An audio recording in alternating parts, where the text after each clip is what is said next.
Shalom, salam sejahtera di dalam nama Tuhan Yesus Kristus. Tetap bersama saya, Pendeta Binsar Sianipar BBS dari Gereja Alkitab Allah Esa.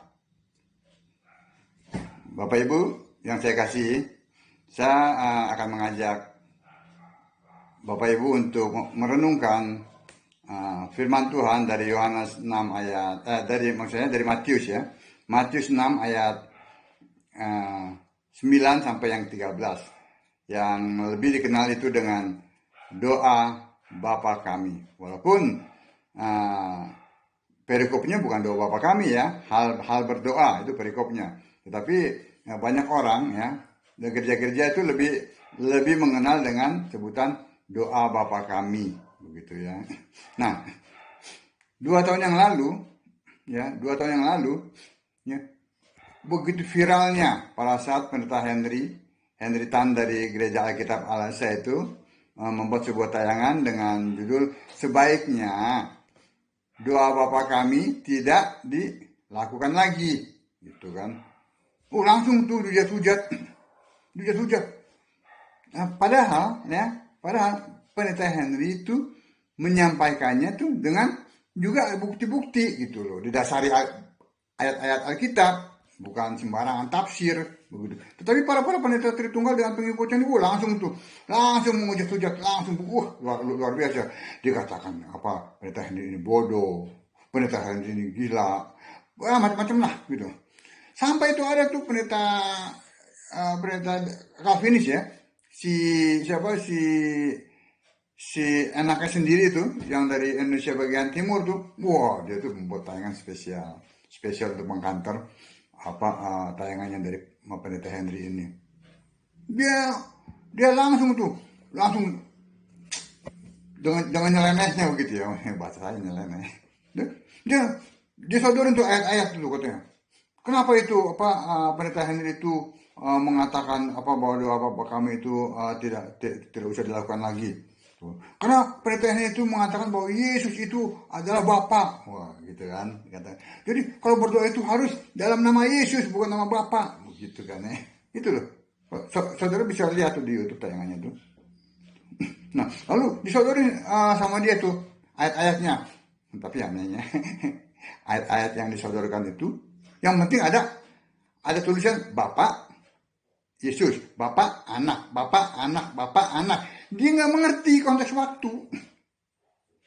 Apalagi surat-suratnya Paulus ya, yang dia yang dikutip dari 2 Korintus 11 ayat 31 ya, Galatia 1 ayat 1, Efesus 1 ayat 2, Kolose 3 ayat 17. Banyak lah yang dikutip begitu ya. Nah, dia lupa bahwa Paulus itu adalah Farisi. Dia ahli Taurat. Ya kan? Dia murid Gamaliel. Jago dia itu Taurat. Nah, pada saat Yesus mengajar mengenai Bapa yang kiasan dirinya, ya, Yesus kan mengajar kepada murid-muridnya. Nah, Paulus yang saat itu bernama Saulus, dia kan bukan muridnya Yesus. Dia tidak ada dan dia tidak mendengar. Dia tidak tahu itu Bapa kiasan.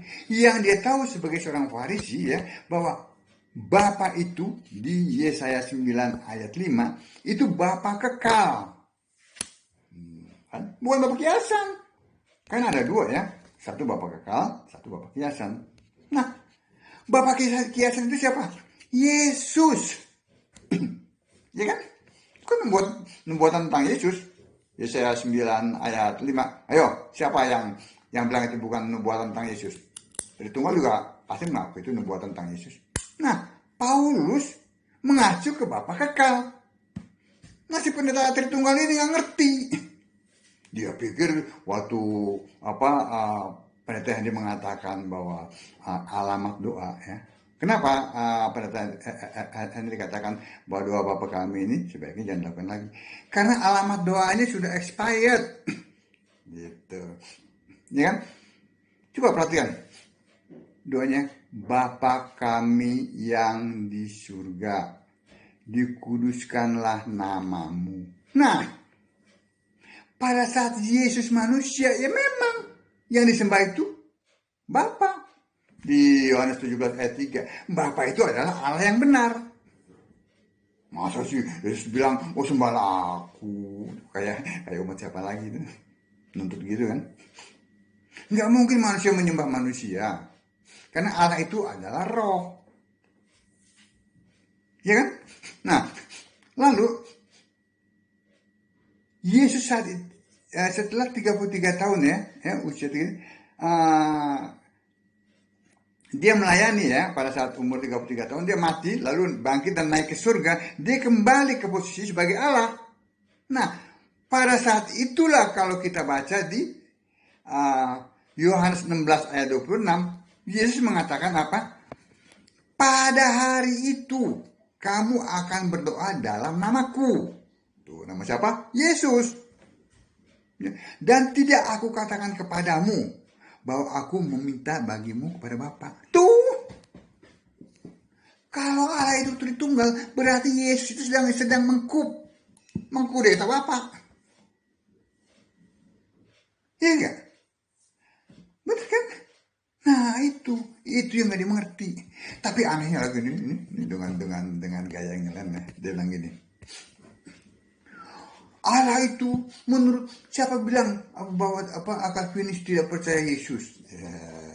Kalau kita tahu ya bahwa percaya hanya Yesus satu-satunya Allah yang benar, nggak ada dua. Tetapi dia bilang yang Calvinis percayai adalah bahwa Bapa itu bukan anak. Anak itu bukan Roh Kudus. Roh Kudus itu bukan Bapa. Jadi Bapa itu bukan Yesus. Yesus itu bukan Roh Kudus. Nah, itu ya. Itu adalah pribadi Bapa berbeda dengan pribadi anak. Nah, itu pribadi lagi di bawah. Itu yang lebih aneh lagi dibilang apa? Oknum. Kan gila. Sekarang siapa yang gila? Siapa yang bodoh? Itu master loh. Masuk teologi. Tapi ya iya sih, karena kan tafsir. Iya percaya, tafsir gitu. Nah, kalau oknum itu konotasinya juga jelek. Udah pribadi oknum lagi.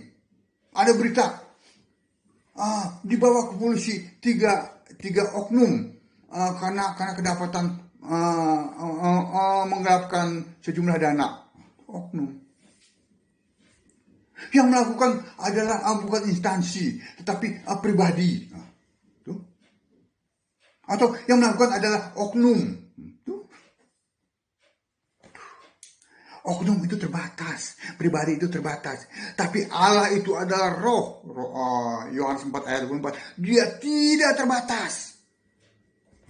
Dia melingkupi seluruh ciptaannya. Ya kan? Nah, di Yeremia 23 ayat 23 ya. Dia melingkupi, dia maha hadir. Nggak ada yang tersembunyi. Makanya kalau pribadi ya biasa gitu. Kalau dia ada di sini, dia nggak ada di situ. Dia berarti dia nggak maha kuasa tuh si pribadi. Ya kan? Nah itu makanya. Tuh masa dari mana tuh?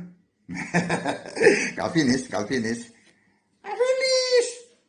Dia nggak ngerti bahwa setelah Yesus naik ke surga ya, dia itu jadi doanya itu langsung kepada Yesus, bukan kepada Bapa lagi. Itu seperti yang tadi kita dengar di mana, di Yohanes 16 ayat 26. Pada hari itu ya kan, kamu akan berdoa dalam namaku, nama Yesus, bukan nama Bapa. Katanya Allahnya orang Kristen punya nama pribadi. Katanya punya nama pribadi. Siapa namanya? Bapak. Enggak. Namanya Yesus. Masa namanya Bapak? Nah, tuh patah lagi kan argumentasinya kan? Patah. Makanya udah deh. Bapak Ibu sekalian, kalau ingin memahami Alkitab di atas rata-rata ya, di atas rata-ratanya si pendeta-pendeta dari Tunggal tuh ya. Bapak Ibu sekalian ikut aja staol. Jangan mati sekolah teologi itu. Kalau Bapak Ibu ikut staol, nah itu pasti deh tuh. Pemahaman Bapak Ibu udah rata-rata. Promosi. Ya iya dong, yang baik harus dipromosikan. Kalau yang jelek pasti dipromosikan yang jelek. Yang baik-baik, promosikan. Jadi sehingga Bapak Ibu bisa mengenal Yesus sebagai satu-satunya Tuhan Allah yang benar. Jadi kalau menyembah Yesus sebagai satu Tuhan Allah yang benar, maka dibukakan nih, kita dibuka, tak, langsung mengerti kitab suci. Lukas 24 ayat 45. Itu. Kan?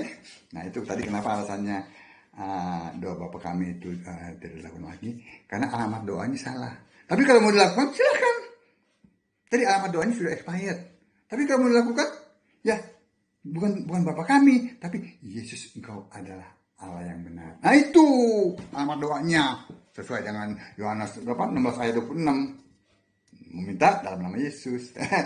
Yesus yang melakukannya. Amin.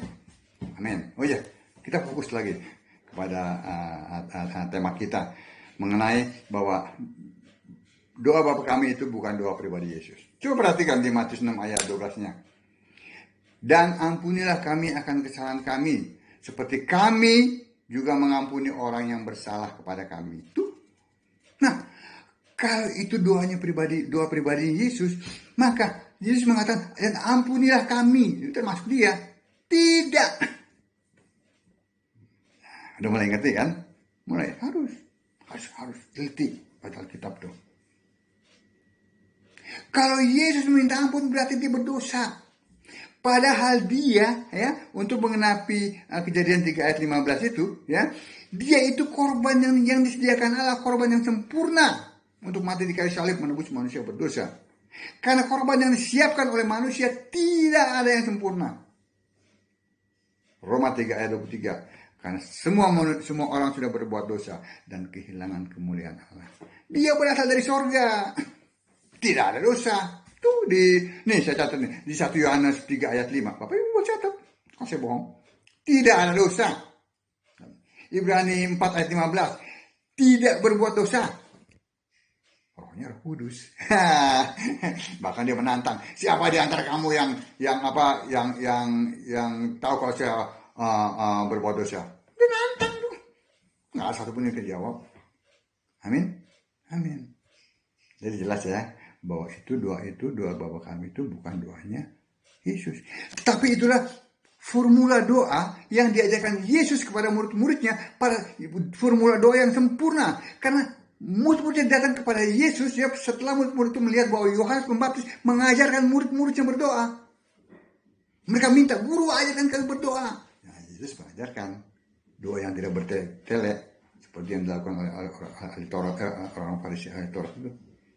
Diajarkan langsung poinnya, tujuan alamatnya, alamat doa. Nah begitu. Amin. Jadi Bapak Ibu sudah mengerti ya mengenai bahwa doa Bapa kami itu bukan doa pribadi Yesus. Doa Bapa kami itu sebaiknya kalau tetap ingin dilakukan, alamat doanya bukan lagi Bapa, tetapi Yesus, engkau adalah Allah yang benar. Shalom.